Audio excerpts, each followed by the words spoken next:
Kwara State Governor, as well as his Ogun State counterpart, Dayo, have approved palliatives of monthly cash support of 10,000 naira for public sector workers in their states. Abiodun equally approved payment of hazard allowance for all health and medical personnel across the state. Abdulrazak of Kwara State, however, said the palliative would begin this month and last until a new minimum wage would be introduced to enable workers cope with the economic shocks created by the subsidy removal. In a statement issued in Ilorin, signed by the governor's chief press secretary, Rafiu Ajakaye, the governor also directed the leadership of the civil service to continue a staggered work schedule, not exceeding 3 days a week, to reduce transportation expenses for workers. Arise News analyst Dayo Sobowale joins us now to discuss the planned distribution of 10,000 naira by Ogun and Kwara State governments to workers, students, and pensioners. Welcome to the show, Mr. Sobowale. It's a pleasure to have you. It's a pleasure being here as usual. So let's talk about this. We're seeing the state government being more proactive. This example coming from, of course, Kwara and Ogun State. I mean, I know Kwara, Bayelsa, and other states in the past had done this three-day working weeks. But now we're seeing more palliatives, more incentives. There was about a 10 to 12 list that the Ogun State governor had put out, including a very interesting one being the working on roads, construction of roads. That's a different ballgame. Infrastructure. Yeah. But I want to know what you think about the proactiveness of these states. Yes. You call it proactiveness. I call it responsiveness. That's the duty of government, and I'm very happy. I'm very happy. You know, in the president's speech, he said the governments, the state governments will be involved. This is very practical now.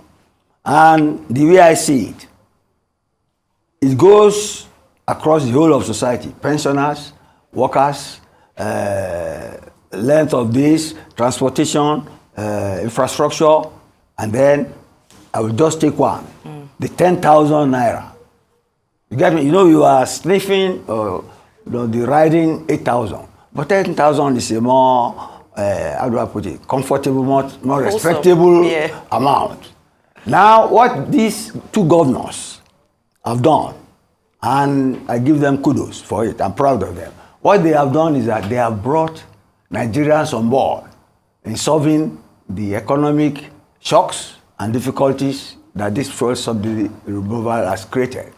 That is leading with empathy. Now, you see, the other time I was condemning NNPC and market forces, which some people say will make prices to go to 1,000 naira, which God forbid. But now, you see, these two governors, in one soup like that, have created a human face for market forces.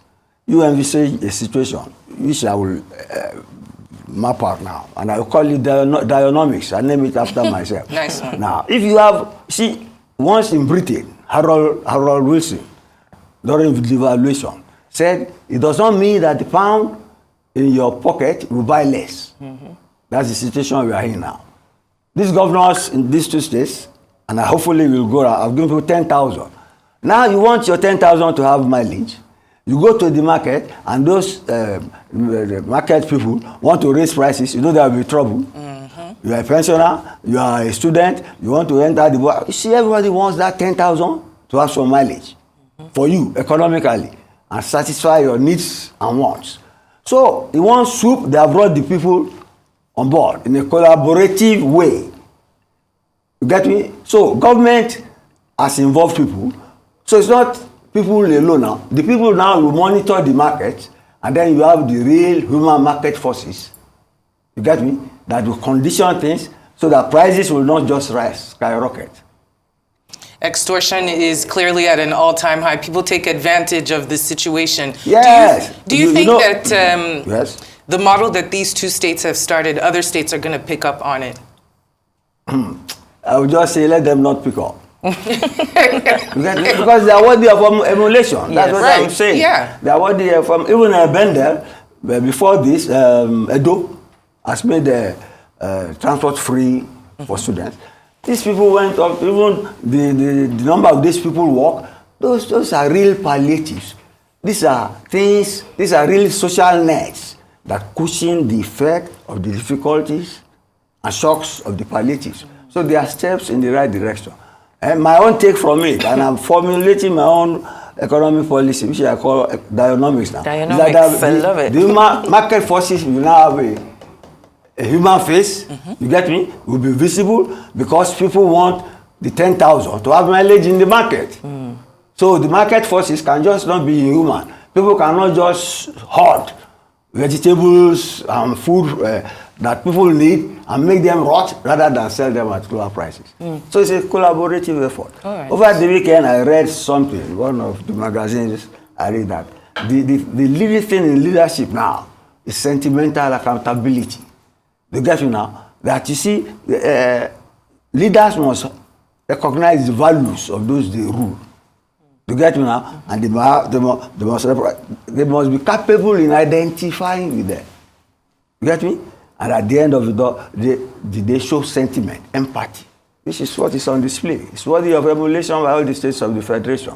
Let those who don't want, no, they will face the wrath of their people. Definitely. Yes. So let's go further now. Dynamics 1 Yes. or 2 in the implementation. Yeah, 101 now. No, we just finished 101. We're going to, so let's talk about 102. Because now what's next is the implementation. We've spoken about hoarding on the side of the food manufacturers. Yes. But what about hoarding on the side of, the local governments? Because we've seen it in the past where people have used these kind of palliatives for their own gain. They give it to people that, that benefit them, not necessarily everybody. How do we make sure that these palliatives get to the right people? To the right people. You know, we discussed social register the other time, and that is why I expressed my shock with the fact that the governors, said they will start from scratch. No way, we don't have time for that now. I mentioned that NASCO, National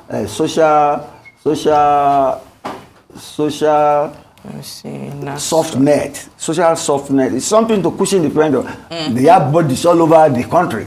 They are in their states. There's no way they can ignore them in distributing these things because the United Nations, World Bank, they use them. National social net. It's okay. Social soft landing, whatever.